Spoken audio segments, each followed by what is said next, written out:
and this is stacking the 4 aces, and this is one of my favorite stacks of all time, and it's really cool. So what you're first going to do is you're going to do a pressure fan, okay? Now what you're going to do is you're going to place every ace in the 5th position from each other, okay?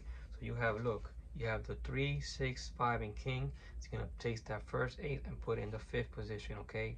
So you're going to look at the next 4 cards and place the next ace in the 5th position. You're going to push off again, make sure it's only 1 card each, because you don't want to put it in the wrong position. You're going to take the next ace, put it in the 5th position, and one more time.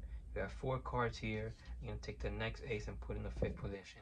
Now this might look too obvious to a spectator, so a way to convince the spectator that these 4 aces are going in anywhere in the deck is to push the cards down, okay? Now it really does look like the cards are being mixed up, but all you have to do is readjust and the cards are in the exact same position. But it's a good way to sell the routine that the aces are in 4 separate positions. So all I do is just push the cards down like this, and then all I'm going to do is square the cards up, okay?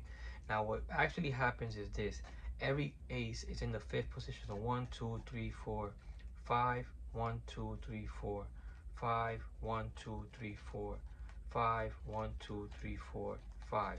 So these first aces in the 5th position, the next one's in the 10th position, the next one's in the 15th position, and the last one's in the 20th position.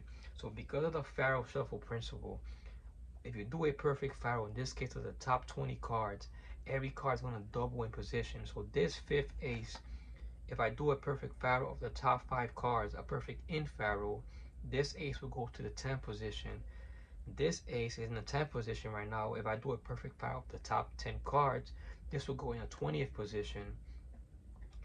This ace right here is in the 15th position right now. If I did a perfect in faro of the top 15 cards, this ace will go to the 30th position, and the last ace, if I did a perfect faro of the top 20 cards, will go to the 40th position. So ultimately, when you do a perfect in faro of the top 20 cards, the aces are going to be 10 cards from each other, and you're going to have a 40 card stack, okay? So this doesn't require technically a perfect faro. Only the top 40 cards, the top 20 cards have to be perfectly faro.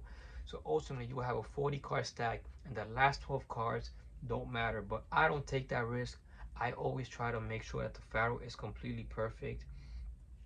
So I'm gonna do a perfect in faro.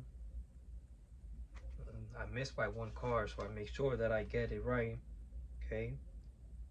So right here you can see that this is a complete perfect in faro because I added a card on top.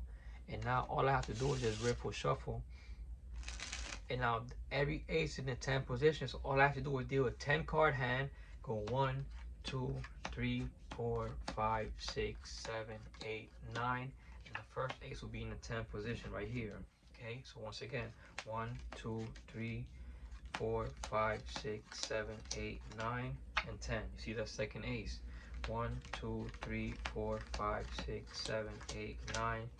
Third ace in the 10th position, and you go all the way throughout the entire deck, throughout the first 10 cards, and you can see that every ace is completely stacked.